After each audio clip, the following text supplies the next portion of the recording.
Hello friends, मेरा नाम है आकाश और आप सभी को ट्रेडर लाला यूट्यूब चैनल में बहुत बहुत स्वागत है। तो दोस्तों, आज के इस वीडियो में आप लोग को मैं सिखाने वाला हूँ कि ऑप्शन चेन को किस तरीके से समझें और कौन सा स्ट्राइक प्राइस पे कौन सा हमें लेना चाहिए, किस तरीके से हमें ट्रेड करना चाहिए।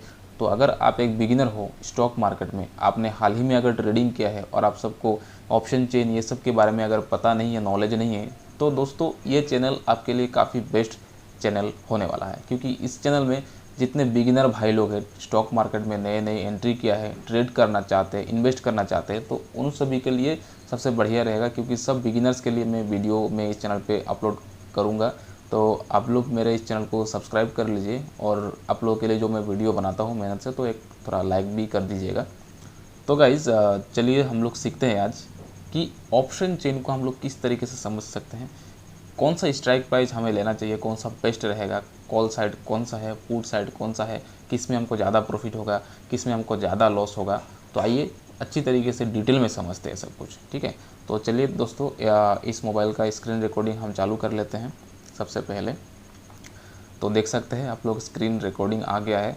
तो चलिए हम लोग ऑप्शन चेन को समझने के लिए सबसे जो बढ़िया एप्लीकेशन है और सबसे बिगिनर के लिए जो बेस्ट होता है, जो नया ट्रेडर एंट्री करता है, तो उसको लिए एकदम सादा सीधा सिंपल एप्लीकेशन होना चाहिए, सब कुछ इंटरफेस, ठीक है। तो उसके लिए सबसे बेस्ट मैं कहूँगा दोस्तों आप लोग को ग्रो का एप्लीकेशन। इससे बढ़िया एप्लीकेशन आपको पूरे स्टॉक मार्केट में मिलेगा ही नहीं।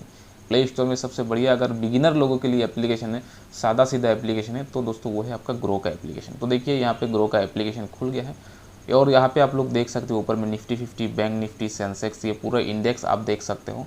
तो जो सबसे पॉपुलर है आजकल लोग ट्रेड करते हैं। और सबसे बड़ी बात यह है कि अगर आप बिगिनर हो ना, तो आपके लिए सबसे बढ़िया निफ्टी 50 ही होने वाला है। हालांकि निफ्टी 50 में अभी लॉट जो है 25 का कर दिया है, तो आप लोग एक काम कर सकते हैं, आप लोग मिड कैप निफ्टी में भी कर सकते हो। क्योंकि यहाँ पे जो लॉट का साइज़ होता है 75 क्वांटिटी का एक लॉट साइज होता है, तो यहाँ पे ट्रेडिंग करने में काफ़ी मज़ा आता है, ठीक है।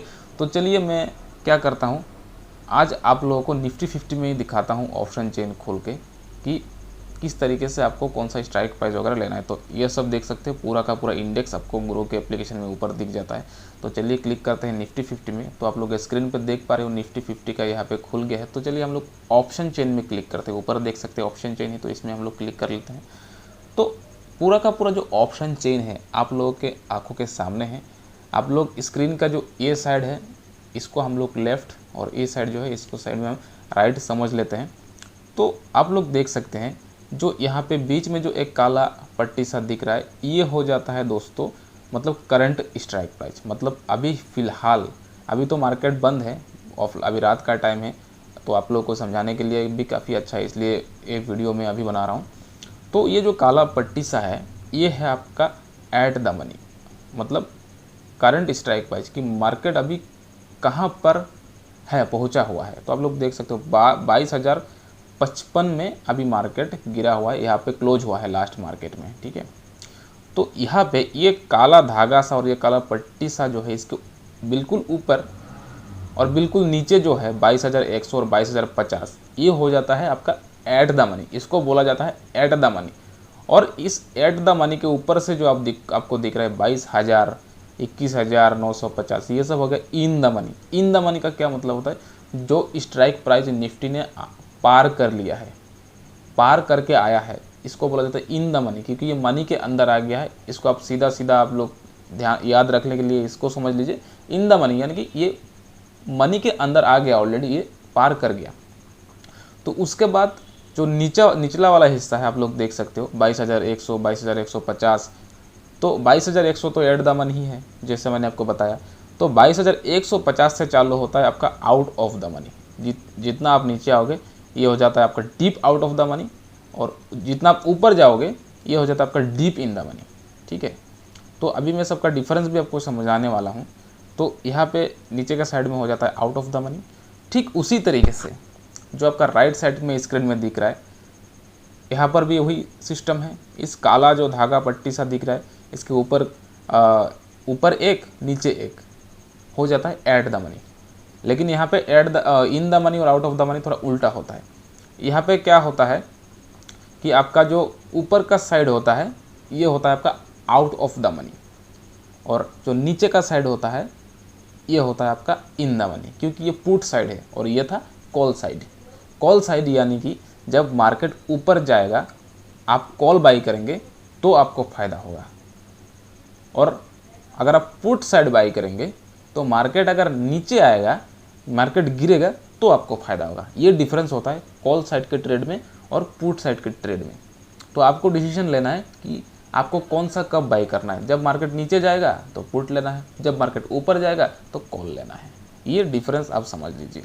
और इसी में आपका in the money, at the money, out of the money उल्टा होगा। यहाँ पे होगा इन द मनी ऊपर, आउट ऑफ द मनी नीचे, और पुट साइड में होगा इन द मनी ऊपर, इन द मनी नीचे, आउट ऑफ द मनी ऊपर, क्योंकि ये पुट साइड है। तो दोस्तों यहाँ पे आपको कौन सा स्ट्राइक प्राइस आपको चूज करना चाहिए, कौन सा स्ट्राइक प्राइस पे आपको ट्रेड करना चाहिए। तो देखिए यहाँ पे एक अच्छी तरीके से इस चीज़ को समझिए। देखिए यहाँ पे ना जितने स्ट्राइक प्राइस आपको दिख रहा है ये एट द मनी में और इन द मनी में, इन सब का एक इंटेंसिव वैल्यू होता है, जबकि आउट ऑफ द मनी में कोई भी इंटेंसिव वैल्यू नहीं होता है। अभी इंटेंसिव वैल्यू क्या है, आप सबको ये वर्ड जो है नया लग रहा होगा। तो देखिए इंटेंसिव वैल्यू इसे कहा जाता है, कोई एक चीज़ जो मर गया है, जो गुजर गया है, ख़त्म हो गया, लेकिन फिर भी उसका कुछ ना कुछ एक वैल्यू बचा हुआ है, उसको बोला जाता है इंटेंसिव वैल्यू।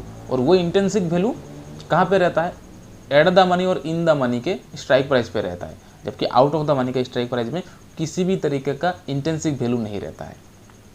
यानी कि इसका मरने के बाद भी एक नाम, मरने के बाद भी एक वैल्यू जो रह जाता है उसको इंटेंसिव वैल्यू बोला जाता है। तो आउट ऑफ द मनी के ट्रेड में क्या होता है, नीचे के स्ट्राइक प्राइस में कोई इंटेंसिव वैल्यू नहीं होता है। मान के चलिए आपने यहाँ पर जो दिख रहा है 90 रुपया या तो फिर 111 रुपया का जो मैं ट्रेड है, इसको अगर मैं बाई कर लेता हूँ, इसको अगर मैं बाई कर लेता हूँ और मार्केट मेरे गलत डायरेक्शन पे चला गया और मेरे को लॉस हो गया, तो मैं क्या करूँगा, मैं होल्ड कर दूंगा, ताकि नेक्स्ट डे अगर मार्केट गैप अप ओपन होता है, ठीक है, और अच्छा बुलिश मार्केट होता है तो मुझे फ़ायदा आएगा। उसी के लिए मैं इसको स्ट्राइक प्राइस को होल्ड कर दिया। लेकिन जो कल आएगा ना, कल आएगा तो इसका जो इंटेंसिव वैल्यू है वो और कम हो जाएगा। तो आपको प्रॉफिट, मार्केट अगर आपको प्रॉफिट देगा भी, आपको प्रॉफिट नहीं मिलेगा, क्योंकि आपने इसका इंटेंसिव वैल्यू खो दिया। इसी तरीके से एक्सपायरी आते आते, जैसे कि ये वाला 16 तारीख का एक्सपायरी है, तो 16 तारीख जैसे जैसे आएगा ना, तो वैसे वैसे इसका इंटेंसिव वैल्यू जो है इसके मृत्यु के मतलब पास आते रहेगा। तो अगर आप होल्ड कर दोगे तो आप मार्केट कितना भी अच्छा परफॉर्म कर ले, आप लॉस में ही रहोगे। और कभी कभार तो क्या होता है, जैसे आपने 10,000 लगाया, 10,000 के 10,000 पूरा ही डूब जाएंगे आउट ऑफ द मनी में। वही अगर आप इन द मनी का कोई ट्रेड बाई करते हैं तो क्या होगा, उसमें इंटेंसिव वैल्यू होता है, ठीक है। तो मान के चलिए आपका 16 तारीख ख़त्म, इसका जो एक्सपायरी है ख़त्म, फिर भी आपका 10,000 जो आपने लगाया उसका कुछ पैसा आपको बच जाएगा, पूरा का पूरा आपको लॉस नहीं होगा। तो उसी के लिए आपको इन द मनी में ट्रेड लेना है, इंटेंसिव, जिसका इंटेंसिव वैल्यू रहता है, ताकि आपको पूरा लॉस ना हो। अगर आप गलती से लॉस में भी चले जाते हो तो आपको पूरा लॉस ना हो, इसके लिए आपको इन द मनी का ट्रेड हमेशा बाई करना चाहिए। लेकिन और एक प्रॉब्लम है कि इन द मनी में अगर आप एक लॉट बाई करते हो ना, तो आपका जो प्रॉफिट और लॉस है वो भी उतना ही बहुत तेज़ी से आपको प्रॉफिट दिखेगा, बहुत ही ज़्यादा तेज़ी से लॉस भी दिखेगा। जबकि आप आउट ऑफ द मनी में अगर ट्रेड लेते हो, जो लॉस है धीरे धीरे बढ़ेगा, जो प्रॉफिट है वो भी धीरे धीरे ही बढ़ेगा। तो आउट ऑफ द मनी में धीरे धीरे होता है, इन द मनी में बहुत फास्ट होता है। तो इसीलिए कहा जाता है कि ट्रेडिंग हमेशा सीख कर करना चाहिए, आधा अधूरा ज्ञान लेके कभी ट्रेडिंग नहीं करना चाहिए। स्टॉक मार्केट में आप पैसा पूरा डुबा दोगे नहीं। तो इसलिए अच्छी तरीके से आप यूट्यूब पे पूरे वीडियोस को देखिए, मेरे चैनल को भी सब्सक्राइब करिए, मैं पूरा अपलोड करूँगा मेरे चैनल पे, सब कुछ आप सीखिए, जानिए, उसके बाद ट्रेडिंग करिए। तो बिल्कुल वही फंडा है पुट साइड के। अगर आप आउट ऑफ द मनी लेते हो तो इंटेंसिव वैल्यू जल्दी ख़त्म हो जाएगा, इन द मनी लेते हो इंटेंसिव वैल्यू ख़त्म भी हो जाएगा, तो फिर भी कुछ लास्ट में बचेगा। तो यही डिफरेंस होता है कॉल में, पुट में, इंटेंसिव वैल्यू में, इन द मनी में, आउट ऑफ द मनी में। बिल्कुल सादा सीधा ऑप्शन चेन है दोस्तों ये। अगर अभी तक आपको कोई डाउट है तो आप कमेंट कर देना, मैं आपको समझा दूंगा इसके बारे में, ठीक है। तो चैनल को सब्सक्राइब जरूर करिएगा। तो गाइज आज के लिए ऑप्शन चेन इतना ही मैंने आपको समझाया। नेक्स्ट और भी वीडियोस अपलोड करूँगा। मेरे चैनल को सब्सक्राइब करके रखना, वीडियो को एक लाइक ज़रूर कर देना। मिलते हैं एक और नए वीडियो में। अभी तो बाय बाय।